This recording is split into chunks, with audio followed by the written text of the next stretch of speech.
40 साल के बाद शुगर बीमारी लगने का खतरा बढ़ जाता है। कजन मैरिज से भी ज़ियादत हो सकती है। कैंसर, हार्ट अटैक का भी ये सबब बनती है। शुगर से निजात के लिए सबसे जरूरी काम कौन सा करना चाहिए? कौन सी अशिया खाने से परहेज करना चाहिए? डॉक्टर अफजल चौधरी ने ज़ियादत के आलमी दिन के मौके पर सेमिनार से खिताब करते हुए सब कुछ बता दिया। तफसीलात देखिए आकाश न्याजी की इस रिपोर्ट में। 40 के बाद होती है, लेकिन अब टाइप 2 भी कई दफा अर्ली भी हो जाती है, कई दफा 20 के बाद भी शुरू हो जाती है कुछ। वो आपको बताएं कि बहुत सारी उसकी आगे किस्में हैं जेनेटिक्स के मुताबिक, लेकिन ज्यादा जो है ना वो 40-50 में जो शुरू होती है, जो आम हमारे वो 70-80% वो है, और उसको हम टाइप 2 डायबिटीज कहते हैं, और वही सबसे ज्यादा खतरनाक है और वही सबसे ज्यादा मिसमैनेज है, क्योंकि जो बच्चों में शुरू होती है वो यूजली टाइप 1 है, वो शुरू में इंसुलिन पे लग जाते हैं। और उसके लिए भी देखें, वो एक हमारी मीठी जिंदगी के नाम से एक एनजीओ है जो बहुत अच्छी काम कर रही है, जो फ्री इंसुलिन प्रोवाइड कर रही है टाइप 1 के बच्चों को। वो इस्लामाबाद बेस है। वो मैं चाहता हूँ कि उसको भी हम गुजरात में भी इंट्रोड्यूस करवाएंगे। तो ये वो चीज़ें हैं जो करने वाले काम हैं, ये बहुत छोटे छोटे काम है, लेकिन जिसको इंसुलिन, पता है पिछले दिनों इतना क्राइसिस आया था कि इंसुलिन नहीं कहीं से मिल रही है, और वो जो बच्चे हैं खासतौर पर जिनको इंसुलिन की जरूरत होती है, वो फिर बहुत सारे बच्चे मैं उनके साथ रब्ता करवाया, उन्होंने फिर कहीं से अरेंज करके उनको दी। तो हमारा तो ये मसला है कि यहाँ पे हमें बहुत कुछ करने की जरूरत है, और हर मर्द के लिए करने की जरूरत है, लेकिन मैं डायबिटीज में, क्योंकि हमारे अंडर कंसिडरेशन डायबिटीज है, तो इसमें भी बहुत ज्यादा करने की जरूरत है। अच्छा डॉक्टर साहब, ये बताएगा कि वरासी तौर पर बहुत बड़ा इशू आ रहा है कि जो लड़का और लड़की पहले ही शुगर के मरीज होते हैं, जब उनकी शादी करवा दी जाती है तो अंडरस्टूड है कि उनके बच्चे शुगर के मर्ज में मुब्तला होते हैं। तो इसके लिए क्या किया जाना चाहिए? देखिए, इसके लिए जिन फैमिलीज में, यही तो मसला है हमारा, कि जो हमारे फैमिलीज में चीज़ें चलती हैं।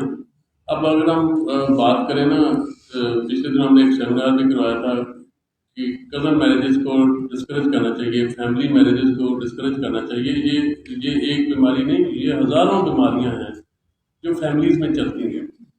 तो उनका तो फिर अगर फैमिलीज में वो चलती रहेंगी तो वो तो चलती रहेंगी ना। अब उसका यही जो हम करेंगे, वो आप साधारण के एक चीज़ है, वो हम बहुत ज़्यादा तो नहीं उस पर स्ट्रेस दे सकते, लेकिन लोगों को समझने के लिए ज़रूरी है कि जो अवॉइड करना चाहिए इसका डायरेक्ट, वैसे ऐसा उस तरह से कज़न मैरिजेस के तरह का रिलेशन नहीं है जैसे होता है थैलेसीमिया का या दूसरों का, लेकिन भारत फैमिलीज में जेनेटिक्स जो है ना, वो तो फैमिली में चलती है ना, ठीक है ना। तो उसको जितना अवॉइड किया जाए उतना बेहतर है।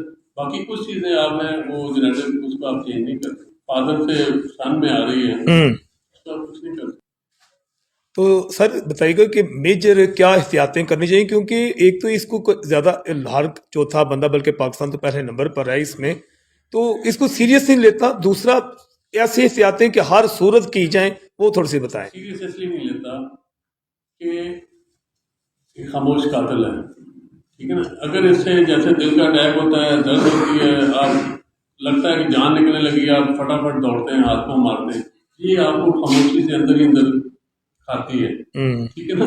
आपके गुर्दे मुकम्मल, मैं आपको बता रहा हूँ, 90%, 95% भी गुर्दे फेल हो जाते हैं, मरीज चल रहा होता है, पता नहीं होता, और ऐसे ही डायग्नोस होता है, ठीक है। इसी तरह दिल का अटैक होता है, पता चलता है कि शुगर है, पहली दफा पता चलता है कि शुगर है।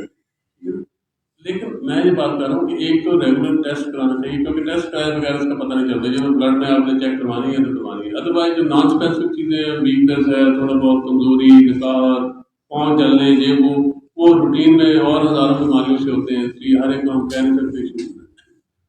इसको एक तो रूटीनली हर बंदे को, खासतौर पर जिनकी फैमिलीज हैं, उनको लाजमी चेक कराना चाहिए, और 40 साल के बाद तो हर एक को वैसे ही रूटीन में चेक कराना चाहिए।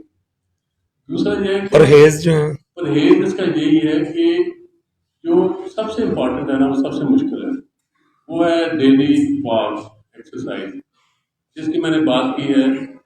हम सब के लिए सुबह रजाई से निकलना बहुत मुश्किल काम है, या शाम को, ये कुछ भी लाइफ स्टाइल को चेंज करना पूरा पैकेज है। डाइट में जैसे चीनी, चिकनाई, चावल, इस तरह की चीज़ें, वो जो भी एनर्जी, जो फौरी तौर पर एनर्जी देने वाली चीज़ें हैं, वो कम। इसके अलावा जो सलाद, जिसको सैलड मैं कहता हूँ, कि ज़्यादा खाना चाहिए हर एक को खाने के साथ, ताकि खाने का पोर्शन कम हो, सैलड का ज़्यादा हो। फिर दूसरा है, हम जो بہت زیادہ ایک ٹائم پہ ہمارا جو بہت ہیوی میل ہوتا ہے وہ بھی نہیں ٹھیک، تھوڑا ہلکا ہونا چاہیے، جیسے دودھ لا کے کھانا چاہیے. یہ لائف اسٹائل وزن نہ بڑھنے دیں، ٹھیک ہے نا. اور جو ریگولرٹی ہے نا، ہمیشہ کا آپ 15 منٹ آدھا گھنٹہ رسک واک جو ہے نا ریکمینڈیڈ ہے. اور 5 ٹائمز ابھی ڈیلی بھی نہیں کر سکتے، 5 دن کر لیں یا 150 منٹس ابھی کافی ہے، لیکن ریگولرٹی کے ساتھ. اور اتنا یہ جو ہے نا یہی کام کرنے ہیں، اور کوئی اتنا مسئلہ نہیں ہے، لیکن یہ کہ ہمارا جو تھوڑا سا پیٹرن ہے نا اس کو چینج کرنا.